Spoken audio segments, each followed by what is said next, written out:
ये जो आप लाहौर प्रेस क्लब में 200 गज बड़ा सबसे बड़ा लाहौर का बोर्ड देख रहे हैं, ये प्रेस क्लब के अंदर बोर्ड है। यहाँ आज हमने इस बोर्ड पे army chief general Syed Asim Munir, Nawaz Sharif, वज़ीर आज़म शहबाज शरीफ, वज़ीर आज़म मरीम नवाज शरीफ की तस्वीर इसलिए वादे की है।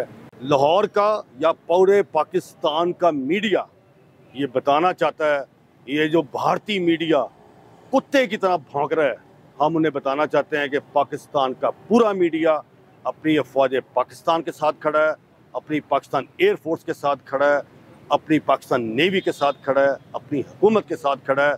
मैं इस भारतीय मीडिया को बताना चाहता हूँ जो प्रोपेगेंडा पाकिस्तान के लिए कर रहे हैं, ये जो कुत्ते की तरह सुबह से शाम तक भौंकते हैं, इनको बताना चाहता हूँ कि हम पाकिस्तान का मीडिया अफवाज पाकिस्तान के साथ खड़ा है।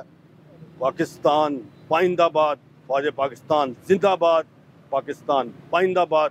और इंशाअल्लाह हम साबित करेंगे कि हमें अगर अपनी फ़ौज पाकिस्तान के साथ शाना बशाना खड़े होकर अपनी जानों के नजराने भी देने पड़े तो हम वो भी देंगे। और मैं भारतीय मीडिया को बताना चाहता हूँ कि अपने मुंह बंद कर लो, इंशाअल्लाह ताला फतह पाकिस्तान की होगी, फतह फ़ौज पाकिस्तान की होगी, इंशाअल्लाह।